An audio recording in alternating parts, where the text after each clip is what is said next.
ओम भगवते वासुदेवाय नमः। अथ द्वितीयो अध्यायः सांख्ययोगः। संजय उवाच तं तया कृपया आविष्टम् अश्रुपूर्णाकुलेक्षणं विषीदन्तम् इदं वाक्यम् उवाच मधुसूदन। संजय ने कहा, उस प्रकार करुणाभाव से व्याप्त तथा अश्रुओं से भरे हुए व्याकुल नेत्रों वाले उस अर्जुन ने से श्री कृष्ण ने कहा। संजय अर्जुन के विषाद का वर्णन करते हैं। अर्जुन शोक निमग्न है तथा मानसिक व्याकुलता के कारण उसके नेत्रों में अश्रु भर गए हैं। अर्जुन के विषाद का कारण मोहजनित करुणा है, अति करुणा भाव अथवा अपरिसीम दया भाव है। उसे अपने सगे संबंधियों के मरने का भय सता रहा है। वो मोह से उत्पन्न उद्विग्नता एवं पलायन की मानसिकता है। अत्यंत उद्विग्न और अशांत होने के कारण वीर अर्जुन के नेत्रों में अश्रु आ गए। वो परम मानसिक अंधकार में भटक रहा है तथा उसे राह नहीं सूझ रही है। विषाद प्रत्येक मनुष्य के जीवन में आता है। विषाद की अवस्था में मनुष्य को एकांत में जाकर तथा आंसू बहाकर मन हल्का करना चाहिए और विवेक और साहस को जगाकर आत्मनिरीक्षण एवं आत्मविश्लेषण करना चाहिए। तभी मनुष्य कर्तव्य पथ पर का निश्चय करके समस्या का समाधान करने के लिए कर्म में जुट सकता है।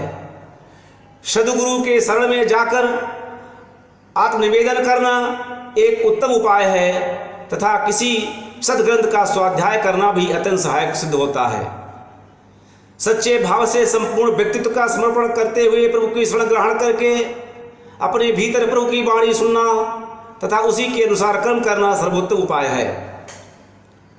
संसार में मनुष्य का सबसे बड़ा सहायक परमात्मा ही है, किंतु उसके साथ श्रद्धा और विश्वास का नाता होना आवश्यक है। मनुष्य का विश्वास जितना दृढ़ होता है वो इतना ही सबल और धैर्यवान एवं धैर्यवान होता है। श्री भगवान उवाच कुतो त्वा कसमलम इदं विषये समूह अस्मितम् आन्यारजुषम् आश्वज्ञम अकीर्तन करम अर्जुन कैलव्यम मा अस्मागमा पार्थ ना एतत् त्वयि उपपद्यते क्षुद्रम हृदय द्रौबल्यम त्वत्या उत्तिष्ठ परम तपा। भगवान श्री कृष्ण ने अर्जुन से कहा कि तुझे इस रण स्थल में ये मूर्ता कैसे आ गई। ये ना तो उत्तम पुरुषों द्वारा आचरित है, ना स्वर्ग देने वाली है, ना कीर्ति देने वाली है। हे अर्जुन, तू इस नपुंसकता को प्राप्त मत हो, तुझे ये शोभा नहीं देती। हे तेजस्वी, मन की तुक्ष दुर्बलता को छोड़कर उठ खड़ा हो। भगवान श्री कृष्ण अर्जुन को असहनीय मानसिक द्रौबल्य को त्याग देने का उपदेश देते हैं। सरल बुद्धि वाला अर्जुन मोह से उत्पन्न अपरिसीम करुणा के कारण इतना असंतुलित हो गया कि वो रण क्षेत्र में युद्ध प्रारंभ होने पर धनुष बाण छोड़कर बैठ गया और बच्चों की भांति अस्त्र विमोचन करने लगा। श्री कृष्ण ने पहले उसे बच्चों की भांति ही मानकर कठोर शब्दों में भर्त्सना द्वारा उद्वेलित कर दिया।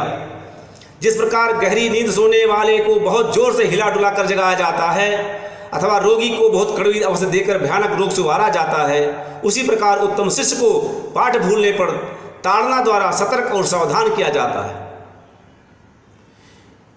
श्री कृष्ण ने प्रारंभ में अर्जुन को कठोर शब्द कहकर उसकी चेतना को झकझोर दिया तथा इस उपचार से उसे सचेतन करके सहृदयतापूर्वक गूढ़ तत्वों को समझाया। श्री कृष्ण बोले, अर्जुन, तू कैसी मूर्खता करता है, तेरी बुद्धि को क्या हो गया है। यहाँ रण प्रांगण में वीरों के सामने नपुंसकों जैसी कायरता दिखाते हुए तुझे लज्जा नहीं आती क्या? तेरा ये व्यवहार आप्त पुरुषों उत्तम पुरुषों जैसा है क्या? ये व्यवहार से तुझे स्वर्ग लाभ होगा क्या? इस निकृष्ट व्यवहार से तुझे इस लोक में श्रेष्ठ प्राप्त हो जाएगा? हे अर्जुन, जरा विचार तो करके देख, इस कायरता को छोड़ दे, क्योंकि वीर क्षत्रिय के लिए यह अशोभनीय है। ये तेरे मन में दुर्बलता है, जिसे तू करुणा समझे बैठा है। इस प्रकार की करुणा करने से तू संत महात्मा नहीं हो जाएगा, इससे तो निंदनीय हो गया है। छोड़ दे मन की इस निकृष्ट दुर्बलता को। तू वीर है, वीरोचित आचरण कर, युद्ध करने के लिए उठ खड़ा हो। अर्जुन, श्री कृष्ण के युद्ध पूर्वक अर्जुन के मनोबल को थोड़े से मार्मिक शब्दों द्वारा ऊपर उठा दिया और उसी पूरी तरह सचेत कर दिया। युद्ध से पूर्व श्री कृष्ण स्वयं युद्ध टालने के प्रयत्न से युधिष्ठिर की ओर से शांत दूत बनकर के धृतराष्ट्र के दरबार में गए थे तथा उन्होंने सारे दरबार के सामने अनेक प्रस्ताव रखे जिसकी अवहेलना कर दी गई थी। दुर्योधन युद्ध करने का दुर्ग्रह कर रहा था उसने एक भी प्रस्ताव को स्वीकार नहीं किया। न्याय की रक्षा तथा अन्याय के दमन के लिए युद्ध आवश्यक कर्तव्य बन गया था, किंतु अब अर्जुन बिना शर्त के ही रण छोड़कर भ्रांति के भौर में अथवा कायरता के कीचड़ में फंसा पड़ा था। श्री कृष्ण अर्जुन के मन में स्वजन के मोह से उत्पन्न और करुणा के रूप में छाई हुई मानसिक दुर्बलता को दूर करना चाहते थे। पापी मनुष्य क्रूर होते हैं तथा आज अर्जुन के युद्ध क्षेत्र छोड़ देने पर युद्ध समाप्त हो जाता तो दुर्नाद पांडवों की स्त्रियों का अपमान करते तथा और भी अधिक अत्याचार करते, जिससे विवश होकर के अर्जुन को पुनः युद्ध करना पड़ता। कृष्ण ये सब जानते थे तथा वो ये भी जानते थे कि अर्जुन के हृदय को मोहजनित दुर्बलता से मुक्त करना आवश्यक है। मानसिक दुर्बलता मनुष्य को निकम्मा बना देती है। दुर्बल व्यक्ति जीवन में कुछ भी महान उपलब्धि नहीं कर सकता। शरीर और मन से सबल होकर ही मनुष्य जीवन में कुछ प्राप्त कर सकता है। दुर्बल मनुष्य आत्मा का साक्षात्कार भी नहीं कर सकता। हमारा कर्तव्य है कि हम सब प्रकार के बल को अर्जित करें, उसका संरक्षण करें तथा आत्म कल्याण एवं जन कल्याण के लिए उसका सदुपयोग करें। जीवन में किसी भी विषम परिस्थिति को देखकर उसका विवेकपूर्ण कर सामना करना चाहिए। पलायन कोई उपाय नहीं है। अर्जुन वाच कथम भीष्मम् अहम सांख्ये दृढ़ं च मधुसूदन इच्छुभिः प्रतियोगस्यामि भोजयि हरिसूदन गुरुन् हत्वा हि महानुभावान् श्रेयै भोक्तुम् वैचव्यम् अपि लोके हत्वा अर्था कामनातो गुरुन् एव भुज्यै भोगान् रुद्र प्रादिगदन्हान्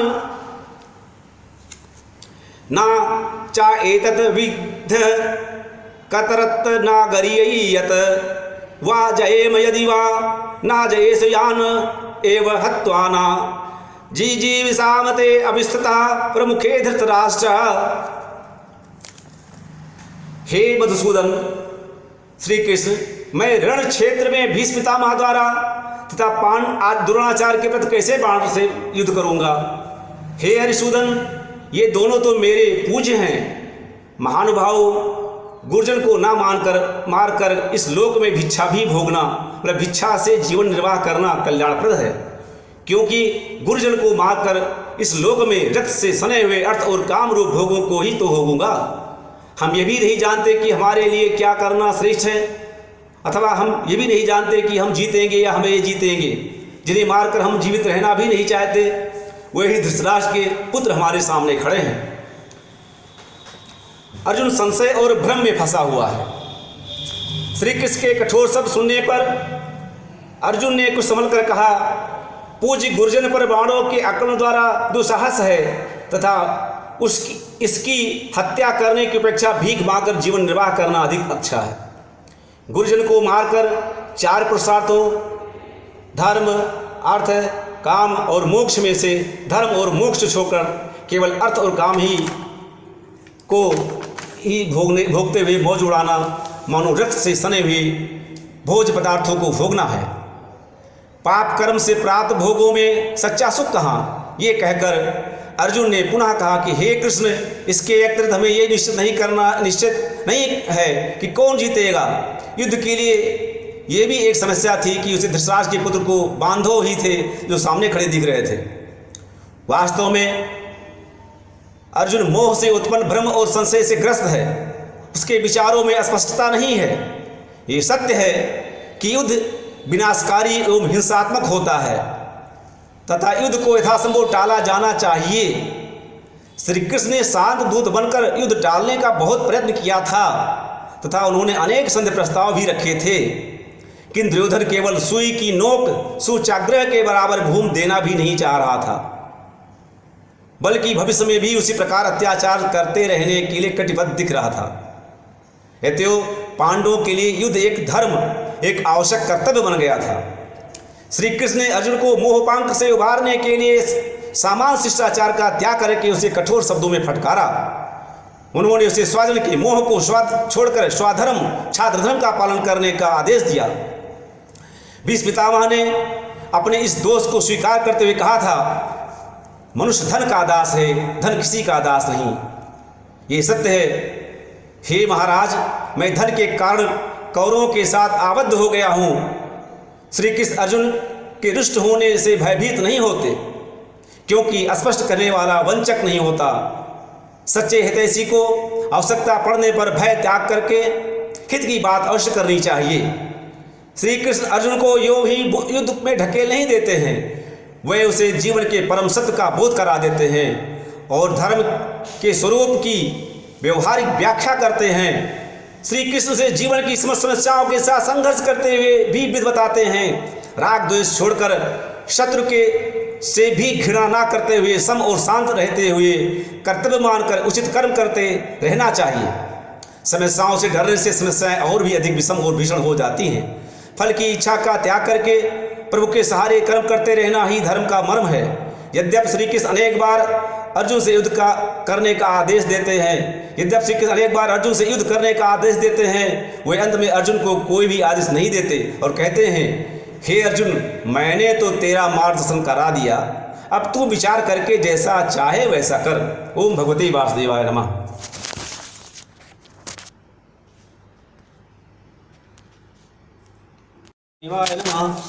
ओम भगवते वासुदेवाय नमः। ओम भगवते वासुदेवाय नमः।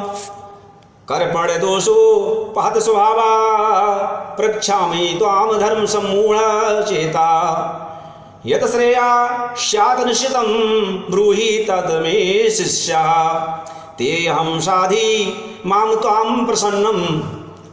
हे श्री कृष्ण, मैं अज्ञान के कारण दीनता हीनता के भाव से ग्रस्त हो गया हूँ। मैं धर्म कर्तव्य के विषय में भ्रमित हूँ। मैं आपसे पूछता हूँ कि जो भी निश्चित रूप से मेरे लिए हितकर श्रेयकर हो वो मुझे बताइए। मैं आपका शिष्य हूँ, मैं आपकी शरण में हूँ, मुझे उपदेश दीजिए, मेरे मुझ पर अनुग्रह कीजिए। श्री कृष्ण द्वारा प्रताड़ित होने पर अर्जुन ने अपना स्वर बदल दिया। श्री कृष्ण की प्रताड़ना का प्रभाव ये हुआ कि अर्जुन ने अपनी अल्पज्ञता को स्वीकार कर श्री कृष्ण से मार्गदर्शन की याचना की।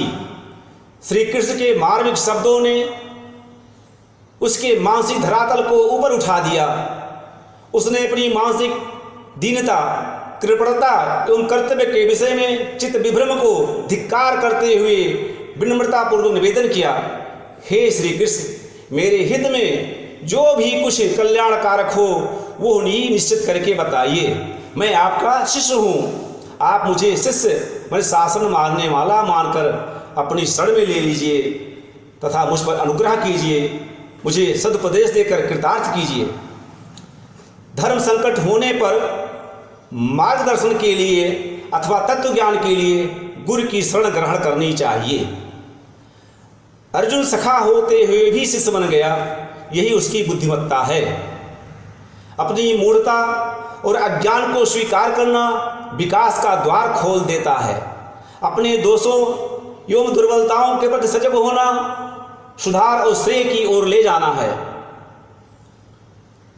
प्रायः सात्विक व्यक्ति के हृदय में धर्म संकट उत्पन्न होने पर विषाद के अंधकार का अनुभव होता है, तथा सात्विक पुरुष में विषाद से उबरकर विवेक के जागरण की क्षमता भी होती है।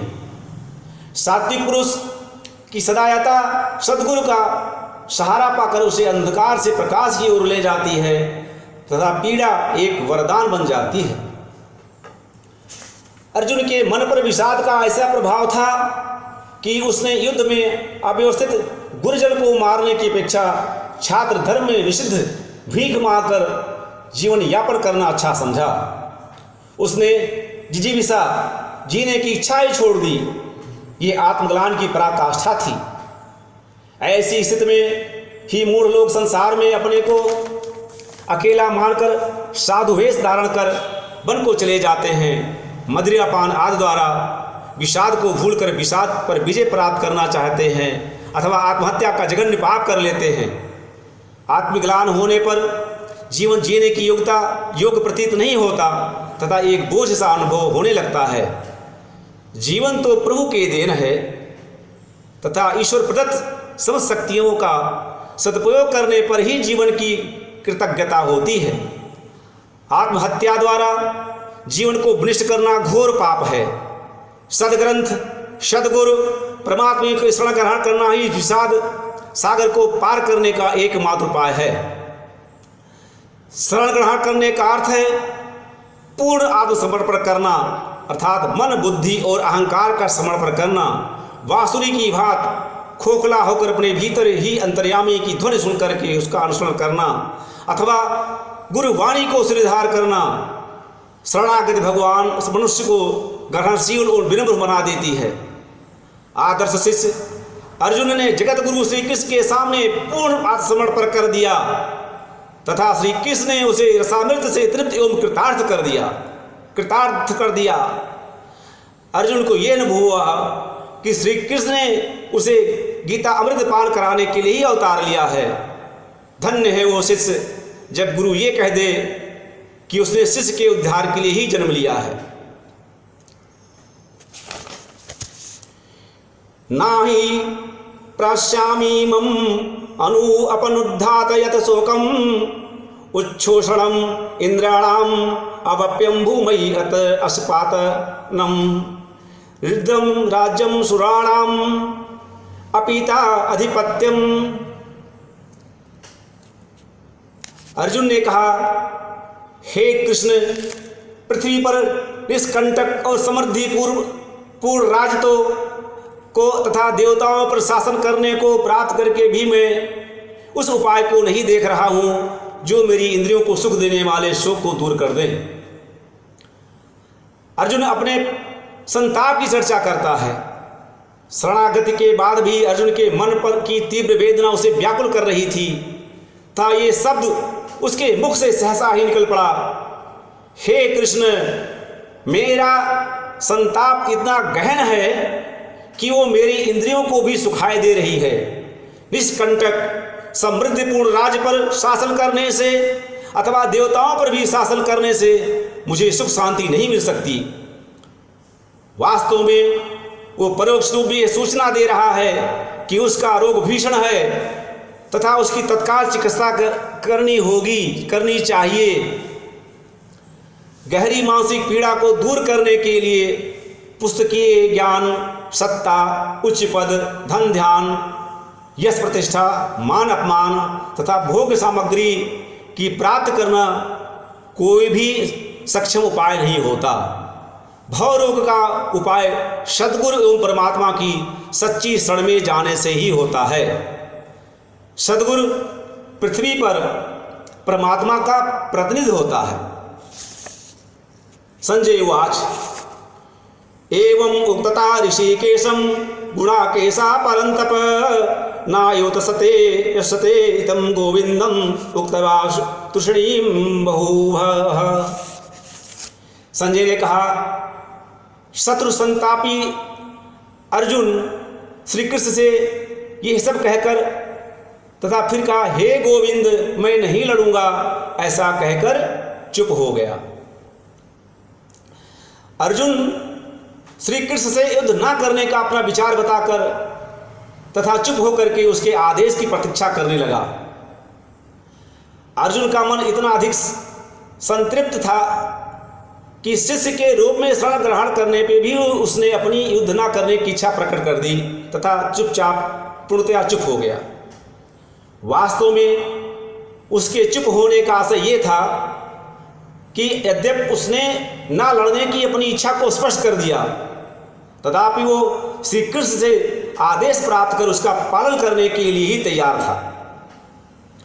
वो शिष्य अर्थात शासन मानने वाला तथा शरणागत अर्थात स्वेच्छा का त्याग करके आदेश पालन करने वाला भक्त बन चुका था और कर्तव्य निर्णय के संबंध में निश्चिंत हो चुका था कि उसके इस कर्तव्य का निर्धारण श्री कृष्ण ही करेंगे। ओम भगवते वासुदेवाय नमः।